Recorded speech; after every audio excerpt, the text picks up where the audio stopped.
வீரம்டாடே, ஆட்டிலையும் மாட்டிலையும் கோழியிலுமே வீரத்தை கடத்தின பரம்பரை எங்கள் சந்ததியினருக்கு வீரத்தை கடத்தாம விடுவோமா? நீ ஏதோ விளையாட்டுக்கு சேவச்சண்டை விடுவாங்க, தமிழங்க சேவச்சண்டை விடுவாங்க, கிடாச்சண்டை விடுவாங்க, ஜல்லிக்கட்டு விடுவாங்க. ஏன் சேவலையும் சேவலையும் மோத விடுவான் தமிழன். தோற்ற சேவல் கரியாகும், ஜெயிச்ச சேவல் இருக்கும் இனப்பெருக்கத்திற்கு. தோத்த கிடாய் கரியாகும், ஜெயித்த கிடாய் இருக்கும் அடுத்த தலைமுறைக்கு இனப்பெருக்கத்துக்கு. ஜல்லிக்கட்டில பிடிபடாத காலை இனப்பெருக்கத்திற்கு இருக்கும். ஏன் ஆட்டிலும் மாட்டிலும் கோழியிலுமே வீரத்தை கடத்திய பரம்பரை தமிழன் பரம்பரை என்பதை தமிழ் மக்கள் மறந்து. மானம், வீரம், அறம், இது மூன்றும் எங்கள் உயிர். மானம் 3 எழுத்து, வீரம் 3 எழுத்து, அறம் 3 எழுத்து, எங்கள் உயிர் 3 எழுத்து. 4 சமந்தான். அப்படி வாழ்ந்த கூட்டம்.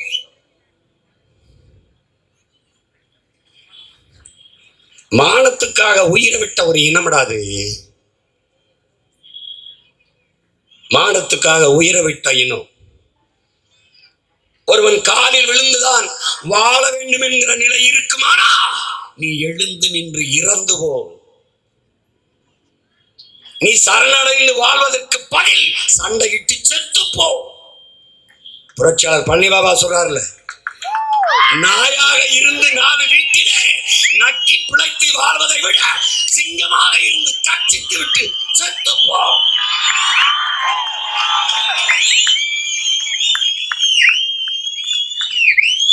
பீரங்கி, துப்பாக்கி, தோட்டாக்களை எதிர்த்து வாளையின் மேலையும் வைத்து போர் புரிந்தோம் என்றால் சண்டைக்கு போனால் சாவோம் தெரியும். ஆனாலும் போனோம். ஏன்? மான தமிழர்களுக்கு மரணத்தை விட மானம் தான் பெரிது என்பதால் போனோம். ஏன்? எங்கள் சாவு சரித்திரம் படைக்கும் என்கிற துணிவிலே போனோம், தெளிவிலே போனோம். எங்கள் தலைவன் எங்களுக்கு கற்பித்தான், சாக பயந்தவன் தரித்திரமாகிறான், சாக துணிந்தவனே சரித்திரமாகிறான் என்று. அப்படி சரித்திரமான இரு வீரர்கள் எங்களுக்கு வலதிலும் இடதிலும். அவர்களின் பிள்ளைகள். ஒருவன் இனக்காவலன், அவன் மகன் நான். ஒருவன் மனக்காவலன், அவன் மகள் என் மகள். இருவரும் களத்திலே. என்னரும் தமிழ் மக்களே, எங்களை கைவிடாது ஏந்தி பிடியுங்கள். இந்த இனம் என மீள பெருமையோடு வாழ இருக்கிற இறுதி வாய்ப்பு. இந்த பிள்ளைகளின் கைகளை கெட்டியாக பிடித்துக் கொள்ளுங்கள். வேற வழியே இல்லை. இவர்களை உங்களை ஏமாற்றுவார்கள், நாங்கள் இந்த நிலையிலிருந்து மொத்தமாக மாற்றுவோம். இவர்கள் உங்களை வைத்து பிழைப்பார்கள், நாங்கள் உயிருள்ளவரை உங்களுக்காக உழைப்போம்.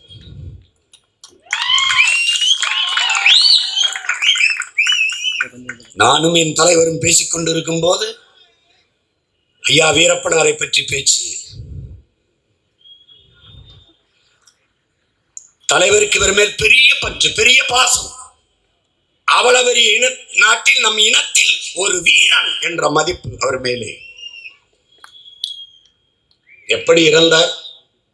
அவருக்கு சொல்லப்பட்ட கதை நம்பகமாக இல்லை. தம்பி, நான் எடுத்து சொன்னேன். எப்படி இறந்தார்? மோரை கொடுக்கிறார்கள். அவருக்கு கண் பார்வை மங்கிட்டது. அதற்கு சிகிச்சை அளிக்க வேண்டும் என்கிற போது தலைவர் தன் நாட்டிலே கூட்டிக் கொண்டு கடைசி காலத்தில் அவரை தன்னோடு வைத்துக் கொள்ளலாம். எனக்கிட்ட என் தலைவன் சொன்னது, தன்னோட வைத்துக் கொள்ளலாம் என்று மருத்துவத்துக்கு எல்லா ஏற்பாடும் செய்கிறார். அங்கே கண்ணறுவை சிகிச்சை செய்யலாம். அதை இங்கே இருக்கிற உங்களுக்கெல்லாம் தெரிந்த எனக்கு ரொம்ப மதிப்புமிக்க ஒருத்தட்ட ஒப்படைக்கிறது. அதை தெரிஞ்சுக்கிட்டு ஒரு காவல்துறை அதிகாரி ஈழத்தமிழர் மாதிரியே பேசி உள்ள போய் நம்ம ஐயாவை ஏமாற்றி எல்லா தகவலையும் தெரிஞ்சுக்கிட்டு மோரில் விஷத்தை வைக்கிறாங்க. விஷத்தை வச்சு கூட இருக்கிறவங்கெல்லாம் குடிச்சிடுறாங்க. ஓடை எப்படி ஓடுதோ அதில் கை கழுவ போகிறாங்க.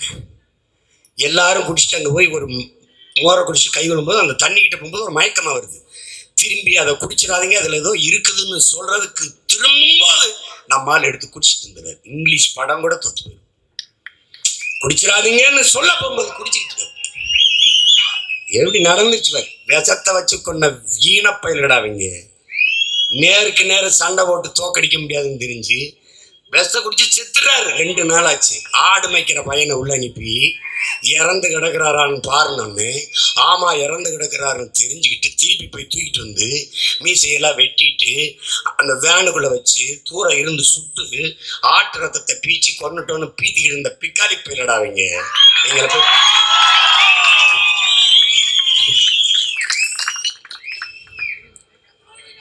சண்டை வீரம்னா நேருக்கு நேரம் நிற்கும்டா, நெத்திக்கு நெத்தி நெஞ்சுக்கு நெஞ்சு நிற்கும்டா. 2 வீரனின் பிள்ளைங்க நிற்கிறோம் பாடுறா.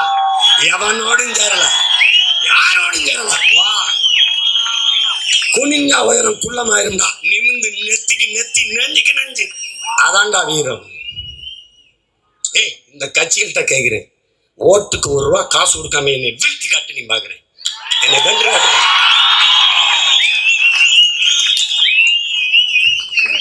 வாய்ப்பே கிடையாது. நான் காசு கொடுக்கல, நீ காசு கொடுப்ப. என் மகளை வென்று காட்டிடுறா பாத்துற. நீ வென்று காட்டிடு, நீ பாத்துற. இந்த தேர்தல்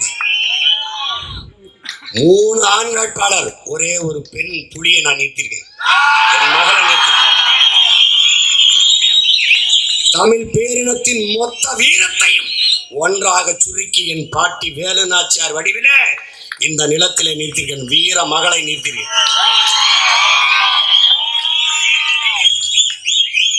தமிழ் பேரினம் வீழ்வதும் எழுவதும் வாழ்வதும் முடிவு செய்யப்பட வேண்டிய கட்டாயத்தில் இருக்கிறது. நீ ஓட்டை போடுவது இந்த நாட்டை காக்க என்கிற எண்ணம் உனக்கு இருக்கணும். எனக்கு வாக்கு செலுத்துவது என்பது வருங்கால தலைமுறையின் வாழ்க்கையை பாதுகாக்க என்கிற எண்ணம் உனக்கு இருக்கணும். எங்கள் தலைவர் அவ்வப்போது ஐயாவை பற்றி வந்த தொடரை பார்த்துட்டு சொன்னார். நான் சொன்னேன், என் தம்பி, நம்ம தம்பி கௌதமன் தான் அண்ணா இயக்கியிருக்காங்க, அப்படிதான் ஐயாவே தயாரிச்சிருக்காங்க. நீங்க அவ்வப்போது நான் நேரம் கிடைக்கும் போது பார்க்குறேன், நான் மொத்தமாக பார்க்க உங்களுக்கு வசதி அனுப்பி விடுறீங்க. நான் வந்து என் அருமை சகோதரன் என் ரத்தம் வேல்முருகன் சொல்லி மொத்தத்தையும் வாங்கி ஒரு பெட்டியில வச்சு படகால அனுப்பிவிட்டேன். அவர் மேல அவ்வளவு பற்று வருது. என் அண்ணனுக்கு இருந்த பற்று அவன் தம்பிக்கு, அவன் பிள்ளைக்கு ஐயா மேல பற்று இருக்காதா? அவர் மேல இருந்த பாசமும் பற்றும் என் மகன் மேல இருக்காதா? 13 கோடி தமிழ் மக்களின் செல்ல மகள் என் அன்பு மகள் வித்யா வீரப்பன் அவர்கள் என்பதை அன்பு தமிழ் மக்கள் புரிந்து.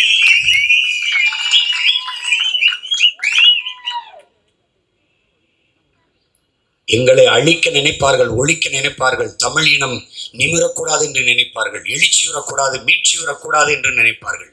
என்ன வேணுமானாலும் செய்வார்கள். ஒரு எளிய மகன் என்னையை ஒடுக்குவதற்கு எவ்வளவு வேலை! என் கடவுச்சீட்டை பறித்து வைக்கிறார்கள். 136 வழக்கை போடுகிறார்கள்.